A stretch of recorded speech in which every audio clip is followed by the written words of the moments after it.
Good afternoon, good afternoon. Thank you so much for joining me. This is the podcast, The Endurance of Labor Laws.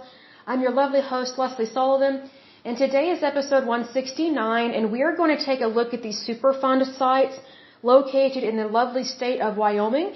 But before we get started, let me give a big shout out to my listeners. So a big shout out to Oklahoma, New York, Pennsylvania, California, West Virginia, Indiana, Georgia, Texas, New Jersey, Mississippi, Maryland, and Illinois. In terms of countries, the United States and the Russian Federation.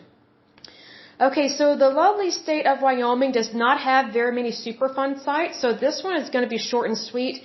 Now, Wyoming is not a highly populated state, but it's also not the largest state. I mean, I would say it's larger than Rhode Island, but it's not larger than Texas.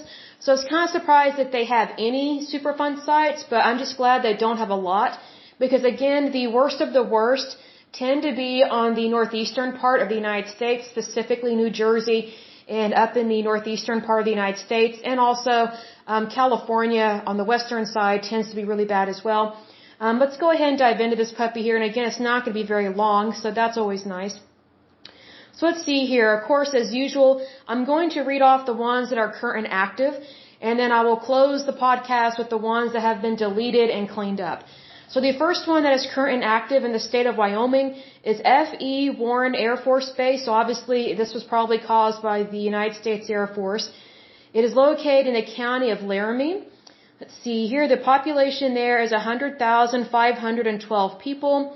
And let's see here, the contamination is gasoline, solvents, oil, lubricating oils, hydraulic fluid, ethylene glycol, batteries, battery acid, coal ash, fly ash, paint, and trichloroethylene were formerly disposed of on the base. I'm kind of surprised they would dispose of things on a base where people actually work. I don't think that's very smart to do that, but that's just my thinking. It says here that TCE and chloroform are present in monitoring wells on the base. Obviously, that's not surprising. This one was added to the list in 1990. The next and last one that is current and active is Mystery Bridge Road. Kind of interesting there, saying mystery, on U.S. Highway 20. It is located in Natrona County. The population there is 79,955. Let's see, the contamination, what it says about it is a unlined waste pit. That's the problem right there, unlined.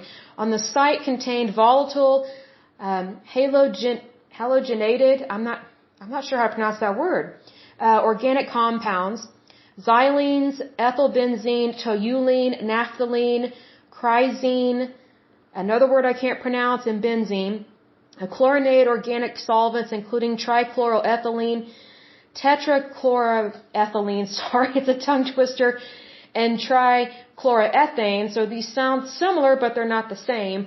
And then dichloroethylene. They were found in private wells 0.5 miles away. So that means that the water supply in that area has been contaminated. So that is a concern. That one was added to the list in 1990. The state of Wyoming does have one that has been cleaned up and good to go. It was called Baxter Union Pacific Tide Treating. It was located in the county of Albany. I always want to say Albany, but it's Albany. My mistake.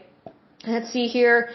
They had benzene, naphthalene, toluene, and phenyl contaminated the shallow groundwater beneath the site in the Laramie River. That they cleaned this up and it's good to go, no longer a problem as of 1999. So the state of Wyoming gets a gold star here. They don't have very many Superfund sites left, and the ones they did have, the one that they did clean up, they didn't clean up super quick, but it's better than nothing. I look at it that way. This one, the Baxter Union Pacific Tide Treating, it was proposed to being added to the list in 1982, so that means it's probably a problem long before then, probably goes back to the 70s and the 60s. So it was proposed to being added to the list in 1982. It was actually put on the list in 1983, and then it was cleaned up and good to go as of 1999. So not a very rapid turnaround, but that's better than nothing, so that's always good. But, as usual, we will definitely continue on and take a look at these puppies. And, thank you for, thank you, Wyoming, for not being, a Superfund site infested state, which is pretty much the northeastern part of the United States, which is also where our country is heavily populated in terms of density. But that is it for today's lovely podcast. And as usual, I pray that you're happy, healthy, and whole, that you have a wonderful day and a wonderful week. Thank you so much. God bless and bye-bye.